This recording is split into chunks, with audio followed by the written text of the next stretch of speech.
Hello everyone, in front of me is iPad 10th generation, and let me show you how to check total screen time.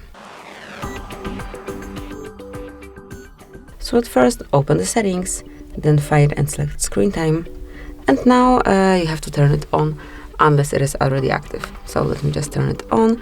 Now just mark if this iPad is your or your kiddos, and now all you have to do is to check time spent on your device over here. So just tap on See All Activity and you'll be able to detect each day of a weekend, then go back in time since the first day of usage. So, and actually since the first day of screen time activation. So that would be all. This is it. Thank you for watching. Please subscribe our channel and leave the thumbs up.